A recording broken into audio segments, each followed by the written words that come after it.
5, 4, 3, 2, 1. Right there. Click. Welcome back to CPU TableTalk episode 3. My name is Bree and I help here with the youth at Crosspoint. And TableTalk is just a way for us to interact with you, especially now during these times where we can't see you face to face. This is just a time where we can answer y'all's questions, whether they're goofy, whether they're serious. If you have questions about faith, about the Bible, anything that you have, we want to be an outlet to answer those for y'all. We want to answer those questions in a godly but fun way. And the best way for us to interact with y'all is if you send us your questions. So start thinking about them and start sending them to us. Today I'm joined by Andrew. Per every week. Yep, every week. How are you doing? I'm doing good. We're to that point where I have really nothing to report about my weeks. They're going the same every single day, as I'm sure most people out there are. Just having to, stay home and knock out stuff. But it's been good. It's been a good week. Not too much to report though.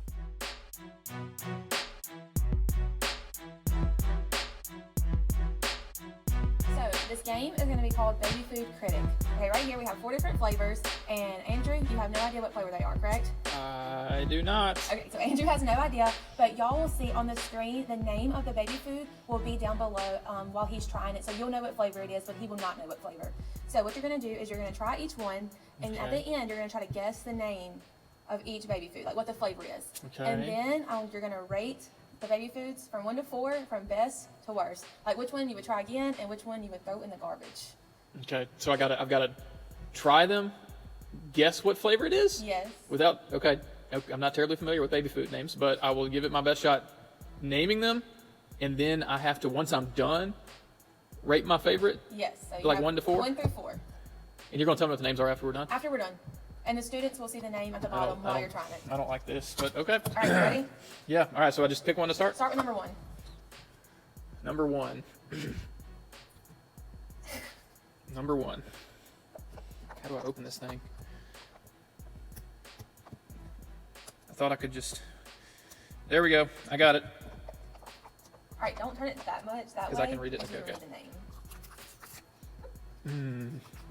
Got a nice orange tint to it. Nope, don't like that. Okay. All right, like you need to get like a entire spoonful.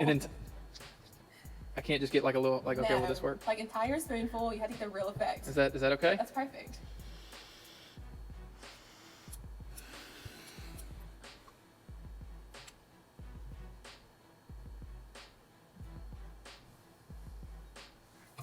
I'm not gonna be able to do this. It's not good. My guess, How is it? it tastes like it's like sort of a pumpkin flavor maybe. We'll sit in. I'm gonna guess pumpkin mash. Pumpkin mash. That's Okay. my guess for number 1. That's number 1. Okay, number 2. I couldn't have eaten another spoonful of that. How are you Number feeling 2. right now? I never want to be a baby again. Number 2. This one is a nice shade of green, and it's way more liquidy than I feel like it probably should be. Oh no. I definitely smell green beans? I'm gonna be crying over here from laughing. Did you just blow on it? Like Yeah, I don't know why I'm blowing it. If they just came out of the refrigerator. Hold up, I can't eat that much. An entire spoonful. Okay. Oh no.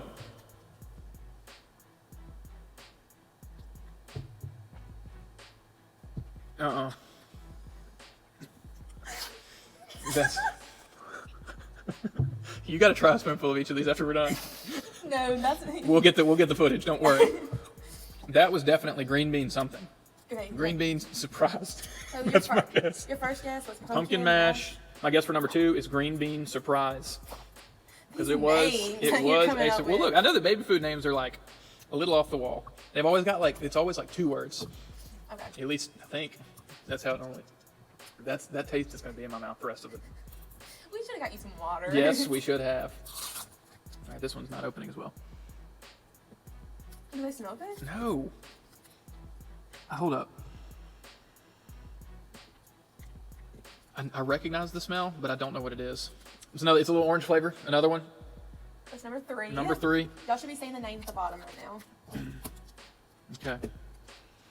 Here we go. It's really liquidy. Yeah, I know. I feel sorry for babies everywhere. Entire spoonful. That is. Okay. Okay. Okay. It kind of smells like throw up.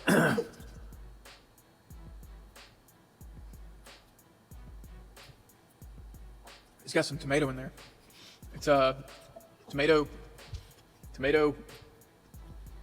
and broccoli.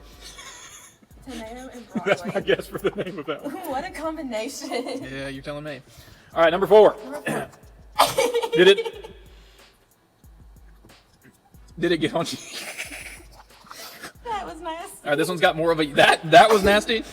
This one has more of a yellowish tint to it. Ooh, and a lot of liquid. Very liquidy. It's definitely got some corn in it. How do you feel all these flavors mixed in together right now? I need to eat some pizza right now to get all this out of my mouth. All right, so this is number 4. Okay, number 4.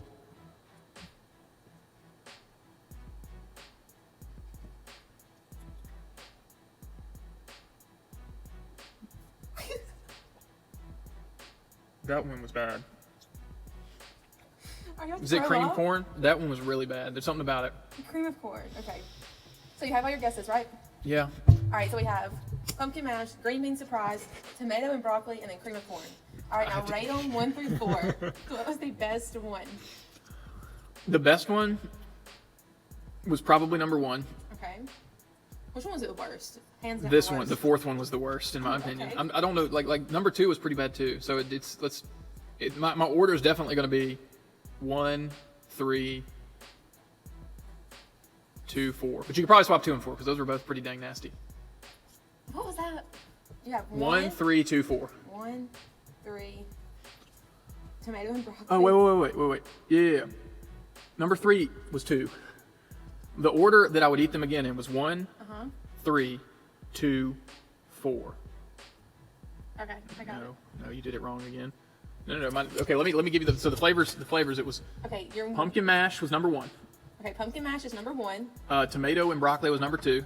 Tomato and broccoli is number 2. And then the green bean surprise was number 3. And then the cream of corn was number 4. Okay. All right, so give me the flavors. What are they actually? Now, are you ready to hear 'em? I guess so. All right, your pumpkin mash is sweet potatoes. Okay, that makes sense. Okay. That makes sense. All right, your green bean surprise, you did good. Close. It's peas. That explains it. So it's similar. All right, your tomato and broccoli is carrots. Okay. And then your cream of corn is squash. Ugh, no, never again. All right, throw these away. We're moving on. This is awful. All right. You're gonna have to play the game next week. Not happening.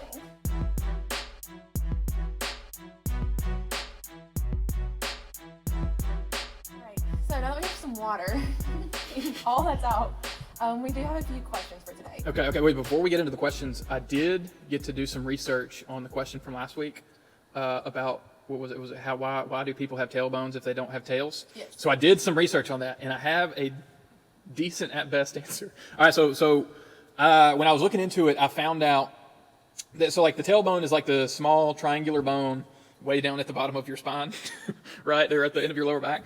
And the name where we call it tailbone from came from people who thought it was like a leftover non-usable like part of our body from when our ancestors had tails, and like we evolved out of it. But as someone who doesn't believe in macroevolution, I did a little bit more research and found out that apparently even now, this is why when you like fall on your tailbone, it hurts so bad, and like you can't sit down or walk around or do anything really for a few minutes. It has a bunch of muscles attached to it, and it acts as like sort of like a hub in your abdomen, like lower abdominal area, for like a bunch of muscles to attach to that help you stand and sit and walk. So apparently it serves a purpose. Okay. But that's the best answer that I can come up with. Okay, so that was last week's question. If you want to know what he's talking about, go watch last week. TableTalk episode 2. You'll Episode get all 2. the information about it. All right, so here's the first question for this week. Why are there different races of people? Why are there different races of people? Okay, so I think about race. The way I see race is I think race is something that we've kind of created on our own. Yeah. Because like if you think about it, the human race is like all humans across the earth. Mm-hmm. So the way that I kind of think about it is you can read in Genesis chapter 11. I think that's right. Actually, I might be wrong. No, it's not 11. You can read about the Tower of Babel in Genesis early on. And what happens in the Tower of Babel is humanity sets out to like build this tower to God. And we get the impression that all the people across the earth speak the same language, interact with one another. And so they're decided to pool their efforts to build this tower to God. And God looks down on it, and he determines, that this is not a good thing because the humans are trying to prove that they can reach God of their own effort, which of course we know is impossible. But God looks down on them, and he decides that in order to address this issue, he scrambles their languages. And so he makes them unable to work with one another because he makes them speak different languages. And after that, humans kind of scatter across the earth, and they go in all kinds of different directions. And I think that what we see as race today is just a byproduct of people living in different parts of the world for long, extended periods of time. There's a lot of factors that go into, like we know that like when we go out in the summer, we get tanner, right? And so like just this idea that climate and geography and where you're located can shape the way that even you look. Yeah. And so I think that races, the existence of multiple what we would consider races is just because people have been living in different parts of the world for like generations and generations, and it's not for any reason other than that. And of course we know today, like when you look at the world, people from across the world live in all kinds of different countries because now we can travel and move around and so I think racism is dumb because it doesn't make any sense to me because we're all humans, and what we see as race is actually just the way that people look. So that'd probably be the answer that I'd give, and I think that there's a founding for it in Scripture. From the Tower of Babel, we get this sense that people scattered across the earth, and that was thousands of years ago. And so, given that much time, people living in different locations has resulted in people looking different. Yeah. Okay. All right. So we have another question for today. It's a little bit more on the serious side. Okay. What would you say to the person who feels a lot of pressure from everyone around them to obtain perfection? And then, how do they fight this desire to live up to perfection? Okay, I think that's a really good question, and I would just say off the front end that this is something that I have wrestled with in my own life. Just this pressure from people around me to look a certain way, talk a certain way, just conduct myself in a certain way, and I think it's probably a question that a lot of our students are asking. I would imagine. Whether it's sports or the perception of you to your friend group, cheer, the show choir, things like that. Like we have a lot of people who are in things in our youth group that there's an expectation leveled on them by their peers or their coaches or their parents or their friends. And so this is a really pointed question, an important question. And so the way I would tackle it is this: I think there's a couple of misconceptions we bring to the table when we think about these things. And the first one is this: I think that misconception number one is the way, or the measurement that we use to define our worth, like how we look at our own lives and say like I'm worth something, and there's a reason for that. I think it's really easy for us to define our worth based on what the people around us think, and that's why we're constantly worried about what everybody's thinking of us. Yeah. But the reality is the way that we define our worth is who we are in relation to our Creator. Right, and so my parents used to watch this TV show. I don't know if any of the youth will know it. I don't know if you'll know it, but the Antique Roadshow. You ever heard of the Antique Roadshow? No. Okay. Well, let me explain it. So in the Antique Roadshow, basically it's a TV show where they traveled around the country with this roadshow of they'd set up in locations, and people from the city that they were set up in would bring items from their homes or from their parents' homes or things like that, and they bring them to these people at the Antique Roadshow, and they would value them for them. Right, like so they'd bring something in and they would take it back, and they'd have experts on the show that would figure out how much something was worth. And so people would bring rugs that they had in the closet or something, and they'd show up or old pictures or vases they had, I don't know, all kinds of stuff, paintings, and they'd bring them here. And what would happen a lot of times, this is what made the show really cool to watch, is people would bring in stuff that was super valuable, and they had no idea, right? Like this was in my old bedroom at my parents' house, and it's just been sitting out there collecting dust. Figured I'd bring it by and see what it was worth. And sometimes they'd come out and they'd be like, you thought this was just some random rug, but this was actually made by this person, some famous person who makes rugs, and it's actually worth like $500,000. And they'd lose their minds, right? Because nice to know oh my goodness, yes. I wish I had a rug lying around that was super valuable that I could give to somebody for money. I don't know. And the reason was, it was like a lot of the things that were valuable. The reason they were valuable was because of who had created them, right? Like not anybody, I couldn't, but a lot of people can make rugs, or a lot of people can paint pictures. But the valuable rugs and pictures are only valuable because of who made them, right? Like somebody significant from the past. And the same is true for us, right? Like we derive our meaning from where we came from. And where we came from is from God. And, one of the verses that kind of sticks out in my mind is Psalm 139:14. It says that for you are fearfully and wonderfully made, right? And so like we read that to pat ourselves on the back and say like, oh, I'm actually, I'm worth something. I'm beautiful. I'm fearfully and wonderfully made. And that's true. But the purpose of that verse was to remind readers that like our worth comes from God telling us we're worthy. And him seeing us as worthy. And so what I would say to the student who's wrestling with this is don't define your worth by what the people around you say, because what the people around you say can change like that. But God says that our worth is in him just because he says so. It's not because of anything we do, right? And it kind of gets back to some of the stuff we talked about last week. Like the reason that Jesus had to die is because we were sinful, right? Like so we are only worth something because God says we're worth something. So that's the first misconception, is the measurement for how we define our worth. The second misconception that I would highlight is we get a mixed up view of what perfection actually is. Okay? Because like I want to be clear, like I think that a pursuit of perfection is not even anti-Christian. Okay, like we may think that intuitively, that pursuing perfection isn't right, and it isn't in the way that we define it. But the Bible affirms that we should be pursuing excellence or perfection. Right? A couple of verses that stick out. There's probably a ton more that I could reference that would be a lot better. But Matthew 28:20, when Jesus gives the Great Commission, he says that part of discipling, part of being his disciple is obeying everything that he's commanded. Right, and everything that the Lord has commanded, and not sinning. Right, so our pursuit of perfection should be pursuing holiness.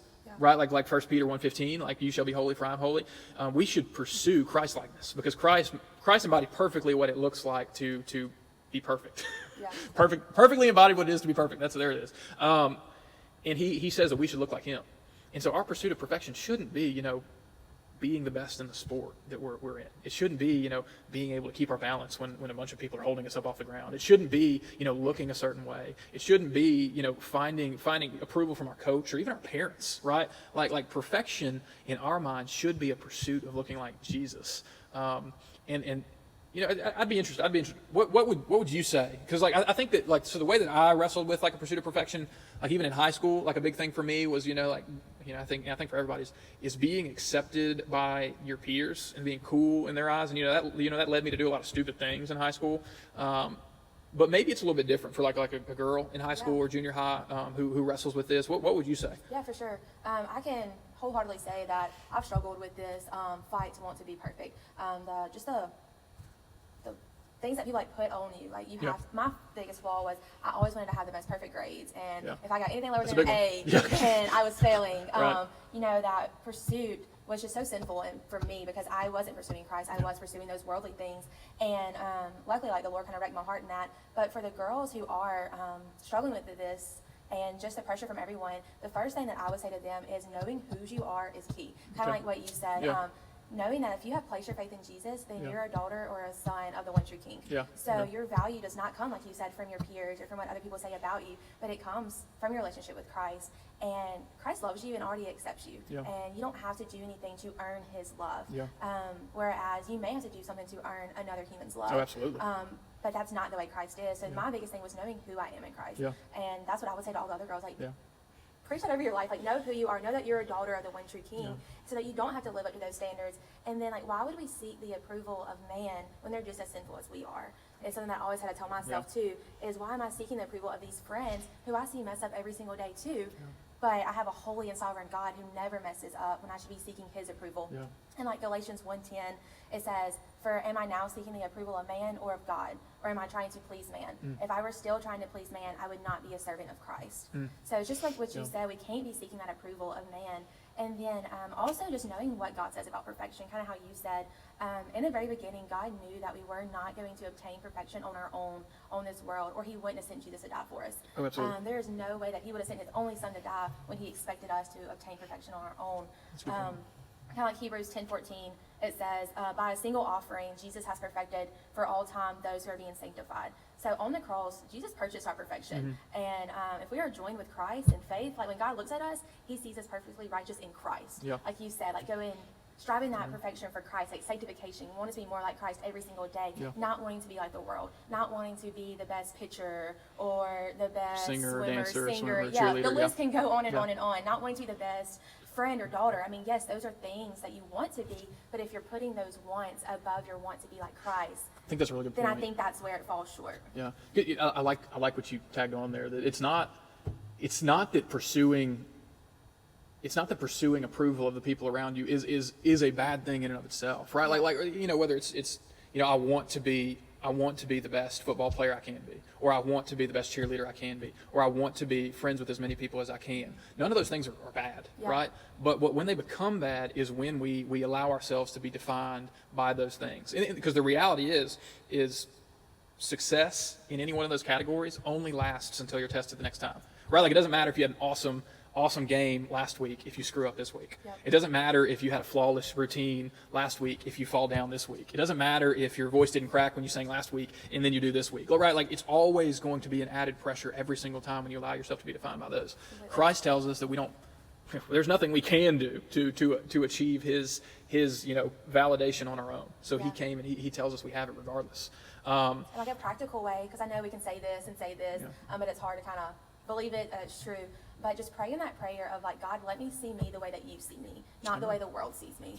Because the world will throw so much at you. They will tell you like, you're not good enough or you need to be better. But God isn't saying that. Like God is saying, I love you and I have grace for you and I've already sent my son to down the cross for you. So just pray in that prayer over and over again. Like, let me see me, and also let me see the people around me the way that you see us. Because you don't ever want to put that pressure of perfection on somebody else either. Right. And I think that's a good landing point for this is it's really easy for us to say these things, but you and I already admit it, and students, like we embody this struggle ourselves of wanting to pursue perfection, and it doesn't stop. Like you always get this desire to like pursue the approval of the people around you, up and above even like just resting in what God says you are. So it's not a struggle that goes away, and so it can be really difficult to believe any of these things that we said, even though we could say them very easily. What it takes, and what I would encourage you to do, if you're wrestling with perfection and a pursuit of perfection, just do what Bree just said, and ask God to give you a sense of peace about the worth that you have just because he says you are worth something. Don't allow yourself to be dictated to like whether or not you're worth something by the people around you. Ask God for his wisdom and his perspective on who you are as a person, because it takes an act of God to actually believe some of these things. And so I just want to encourage you with that. I hope that answers the question. And again, students, if there's anything that you want to ask us, or if there's anything relating to what we've talked about already on Table Talk that you want to kind of bring to us, we're available. Reach out to us by either commenting on the video or shooting us a text, giving us a call, whatever that looks like. We would love to interact with you. And if you have any questions you want us to address on next week's Table Talk, make sure you submit them by either direct messaging the Instagram or texting one of us. Just find a way to get the questions to us, and I promise we'll address them, whether they're funny or serious. We want to be able to interact with you in that way. But we love you guys, and we hope to be back with you next week. See y'all.